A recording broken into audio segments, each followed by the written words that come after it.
Welcome back, everybody. It's your boy, Big Z. And today, it's been a minute since we've done a SB19 video. And I felt like we had to do a little bit of SB19, just bring it back. So we're going to do a video, What Nobody Understands About Ken of SB19, by our boy, none other than Casual Chuck. We're about to check it out. I'm very excited. Let's go. I'm even gonna put captions on.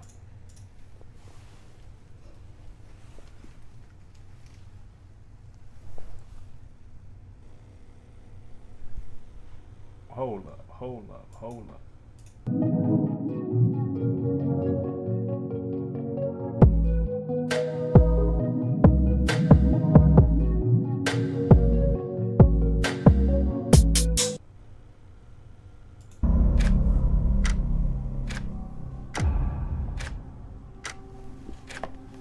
Sino ang pinaka-spoiled sa grupo?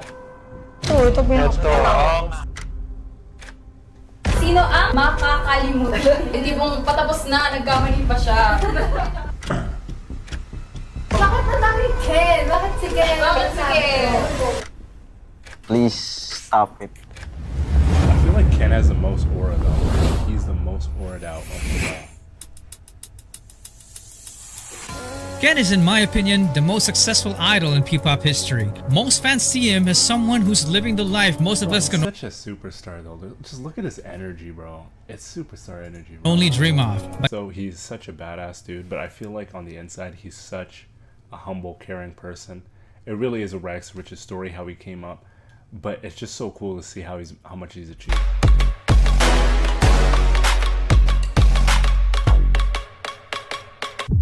it all started in Pagadian, Zamboanga del Sur. This is the countryside where Felipe John Suson was raised. His mom wanted to name him Kenji, but his grandpa Felipe insisted to name him Philip. He was the youngest member of a family that barely had anything financially. They were very poor that instead of a cake on his birthday, all he gets is a plate of instant noodles. Life was so hard that having fried chicken was heaven for him, so it quickly I became bet. his all-time favorite. I bet. Because of this, both of his parents had to go overseas to find better paying jobs to support the education of Ken and his older sister. I feel like a lot of Filipino families, that's the case. When I went to Dubai, there was so many Filipinos that were working there just to make money to send home. And in other parts of the Middle East, Canada, the same thing. United States, the same thing. It's tough. He had to be taken under the care of his grandparents. He then grew up in a church and his grandpa was the pastor. He was just a scrawny kid who likes mathematics and discovered I wonder if he's religious or not. I'm curious. drawing as his first talent. So he went on to become an editorial cartoonist in school. Family gatherings in the Philippines always require a karaoke machine, and Kent's extended family wasn't a stranger to that. He used to hide during these occasions because he was always asked to sing. I was told by some sources that Ken had a very good singing voice as a kid but lost his confidence when puberty hit because it gave him an ultra deep voice, which turned out to become one of his greatest assets. Listen, as a person who has a deep voice, he has a deep voice. It's a beautiful thing. It's a beautiful thing. In the future because of the dude named Pablo. I never thought na may mga tao talaga makapag-appreciate ng voice ko. Kasi hindi ako ganoon ka confident sa voice ko kasi yung range ko mababa lang tapos malalim yung boses ko. Ngayon, parang naging na-appreciate ko na yung boses ko dahil may mga tao nakaka-appreciate na. Nice. Anyway, his newfound love for music got him to learn his first musical instrument without anyone teaching him. So he ended up becoming a southpaw guitarist, but later fixed it as he learned more. Does he mean he was a left-handed guitarist? Interesting. He was also active in sports, representing his school in regional tournaments. He played some table tennis and sepak takraw as a spiker. For those who don't know, this position requires exceptional skills to perform explosive jumps to block What is this sport? Whoa. and spike the ball. The teacher saw this as a potential that can translate into good dancing, so he was offered to join the dance club for better grades. He was hesitant at first, but when he tried, you all know what happened next. Watching his early clips feels like he was born to dance. He was even hired by his school to choreograph some dance routines. He then moved to Cagayan de Oro to study architecture in college. He became a member of the dance crews called Excite, GA7, and Amigo 7. These last two crews were so good, in fact, Ken had a crewmate named Joshua who went on to become a member of a successful international idol group in the future called Z-Boys. They were beating everybody in the countryside, so there was no point in competing there anymore. It was time for the big leagues. They got invited to go to Manila for that? Join major K-pop dance competitions, and this was the first time when Ken met other SB19 would-be members. Not as brothers, but as just looking at these people here, because I actually know somebody, like I work with this person, and they used to be part of a dance group. I can't remember with who, if it was Stell or Ken, back in the day. So I'm just trying to see if I could see if they're here, because that would be crazy. Anyways, as enemies. In one particular contest, Josh and Stell's crew defeated Ken's because they already had a GOAT status in the industry at the time. Ken accepted defeat gracefully and even asked to be trained by Josh, which actually surprised him because he thought Ken was a show-off. Kinausap niya po ako eh. Sabi niya sa akin, Idol, Josh. it's just he has this aura about him, you know? Idol Josh. Ganun po tawag niya sa akin yun. Idol Josh. Pasali naman ako sa ano nyo. Pa-training naman ako sa grupo nyo. Kahit sa gilid lang ako. But because of their distance, the training together never happened. Oh. Ken then went home to continue his studies. Fast forward to 2017, he received a message from Josh. It was an invite to audition for the 5th member spot of SB19. But there's one problem. Ken had no money, so Josh was like, no problem, I'll take care of it. Ken then told his grandma about stopping school to pursue it, and she was very hesitant because she thought it was a scam and his parents overseas would have automatically said no. But Ken was so close to his grandma that he managed to convince her to go in secret. So our country boy took off to pursue his dreams. He had nothing with him except his phone, his clothes, and a 1,500 peso pocket money. I don't know how much that is. I don't know if that's a lot of money or not a lot of money. But bro gave everything. He put it all on the line. This time when he arrived at the airport, there was no crew. It was all him. So imagine how that must have felt. Anyway, he took a taxi to SBT Talent Camp, and of course, the driver scammed him. He had to pay 600 pesos for a supposedly 150 peso trip. What a rip-off. That's crazy. The fact that even Filipinos are getting scammed in the Philippines, it just, if you're a tourist, you got to be extra mindful. I have no idea how much this would cost in real life, or what the value of a Filipino peso is. If somebody would let me know, I'm Canadian. If you could put it in USD or Canadian dollar terms, be much appreciated. Anyway, he finally met Josh and the boys and started training with them for a year while crashing into a distant relative's house to rest up. He slept on the floor, not with a comforter, but a banig. Because if he didn't, he would be homeless. Ken had no salary when he was still training, so he moonlighted as a small-time model to survive. Which is an experience that would play a big role in his future.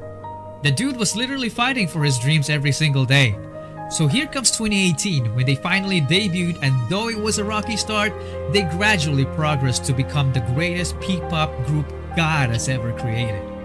If you want to know more about their story as a group, check out the SB19 story series I made, linked down in the description.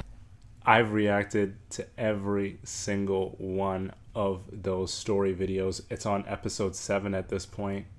We've already done it. Please check out our reaction to that. You can also join the highest tier of our channel's membership if you're interested to be credited as one of the executive producers. So how did Ken become the most polarizing P-pop idol? Like, how is he either obsessively loved by fans or obsessively hated by bashers?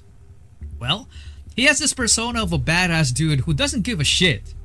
And if you combine that with... I feel like it's true though, like it's true. One of the many accusations thrown at him, then they got themselves a new P-pop villain in the making. But there's one thing in common between all those issues. They lack evidence.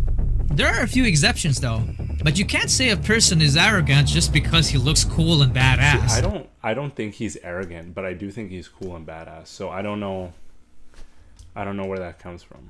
The dude is even a softie. He tends to cry in interviews and emotional moments.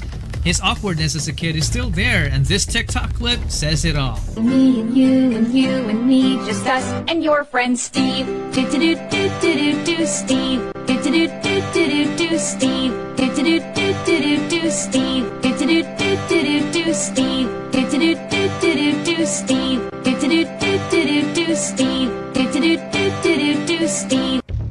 Also, I feel like Ken's just on his own wavelength, you know what I mean? Even from the rest of the group, like he's just on his own wavelength, you know?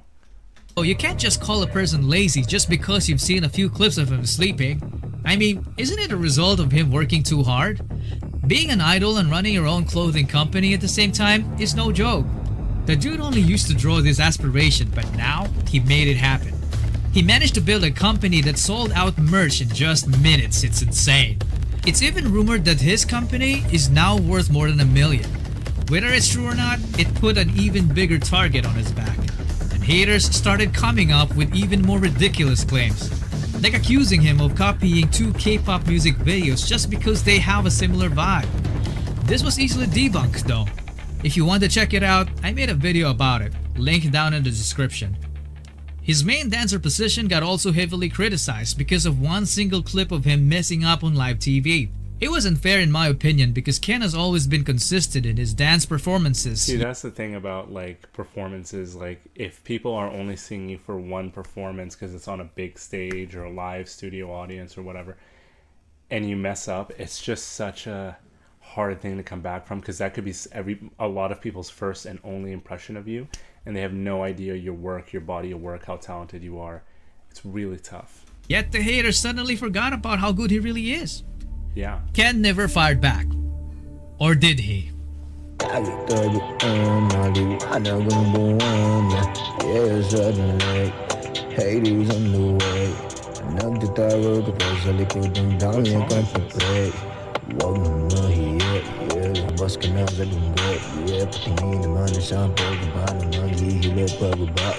So why does the poultry still exist and are still growing in numbers after all the bashing?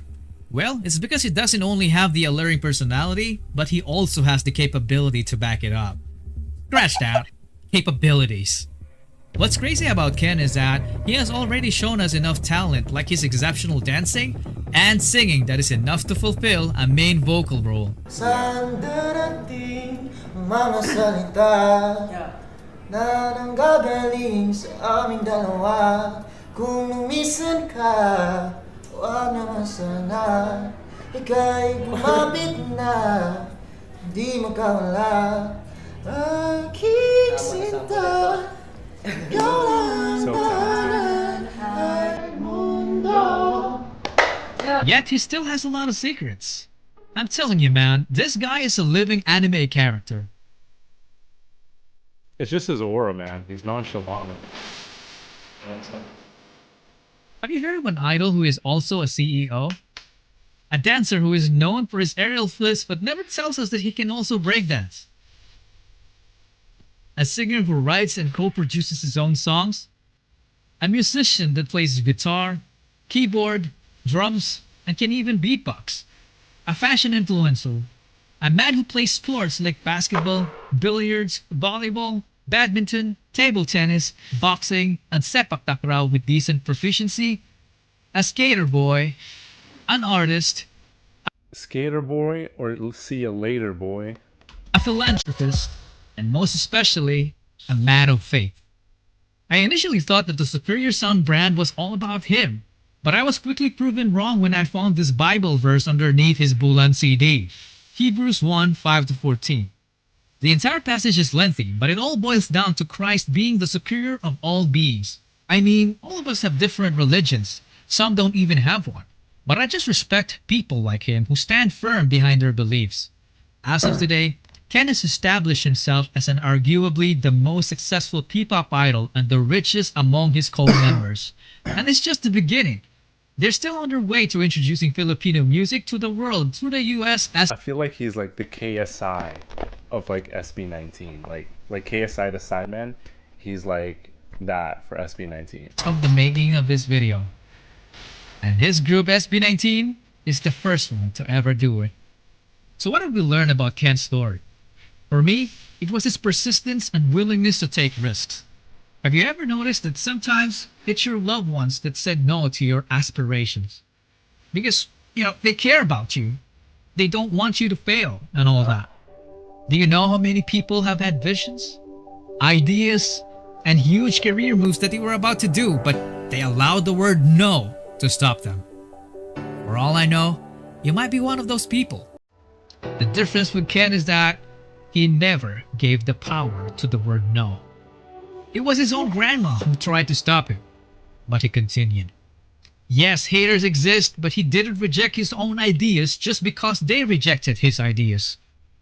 Haters hate because they feel small when your ideas start turning into reality. He once said in an interview that success is the best revenge, so he stopped killing them with kindness. To this day, Ken has been torturing them with success.